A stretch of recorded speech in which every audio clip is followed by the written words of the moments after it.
ಕೃಷ್ಣ ರುಕ್ಮಿಣಿಯ ಕಥೆಯ ನೋಡಿರಿ.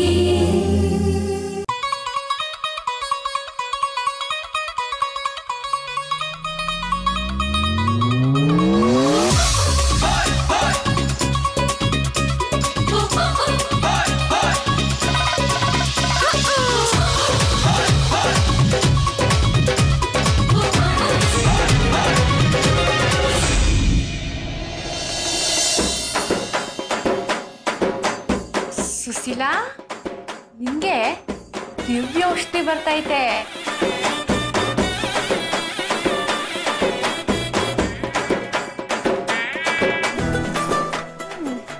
ತಕೊಳವ, ಇದು ನಿಮ್ಮ ಅತ್ತೆಗೆ ಹಚ್ಚಿದ್ರೆ ಒಂದೇ ಕಿತ ಹೊಂಟೋಯ್ತಾರೆ.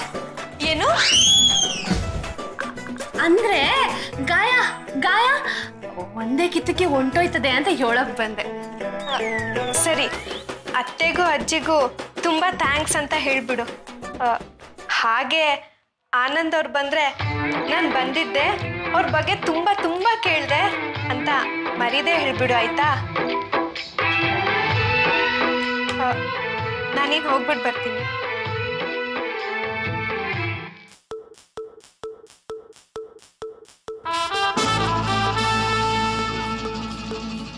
ಹೋಗು ಹೋಗು, ಈಗ ಆ ಸುಶೀಲ್ ನಂಗೆ ಸರಿಯಾದ ಪ್ರಸಾದನೇ ಕೊಟ್ಟಿದ್ನಿ.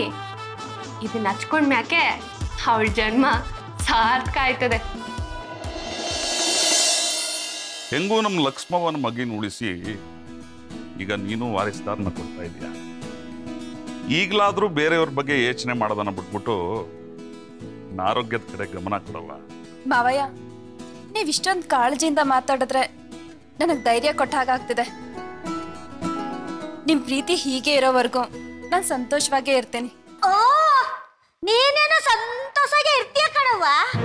ಆದ್ರೆ ನನ್ ಕತೆ ಹೇಳು. ಅಪ್ಪಯ್ಯ, ನೀನು ಆ ಕುರ್ಚಿ ಮೇಲೆ ಕೂತ್ಕ ಎದ್ದೋದ್ಮ್ಯಾಕೆ ಅವಯ್ಯವ ಕೂತ್ಕೊಂಡ್ಲು. ಅದು ಕಾಲ್ ಮುರ್ಕೊಂಡ್ ಬಿದ್ದೋಗ್ಬಿಟ್ಟು ಅವಯ್ಯ ಸೊಂಟ ಮುರ್ಕೊಂಡ್ಬಿಟ್ಟವಳೆ.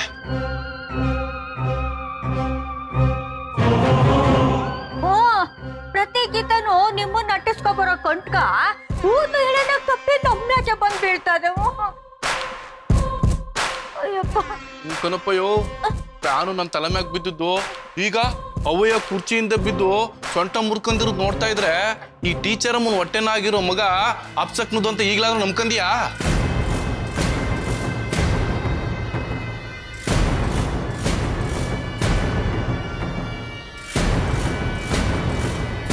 ನಂಬ್ತೀನಿ ಕಣ್ವ.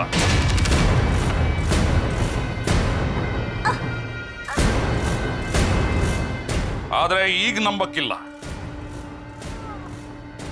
ಈಗ ಏಟ್ ಬಿದ್ದಿರೋದು ನಿಮ್ಮಂತ ಕೆಟ್ಟ ಯೋಚನೆ ಮಾಡುವ ಕೆಟ್ಟ ಜನಕ್ಕೆ. ಅಲ್ಲಿಗೆ ಆ ಕೂಸು ಕೆಟ್ಟ ಜನಕ್ಕೆ ಬುದ್ಧಿ ಕಲಿಸುವ ಒಳ್ಳೆ ಕೂಸು ಅಂದಂಗಾಯ್ತು. ಒಳ್ಳೆ ಜನರಿಗೆ ತೊಂದರೆ ಆದ್ರೆ ಆವಾಗ ಆ ಬಗ್ಗೆ ಯೋಚನೆ ಮಾಡವ.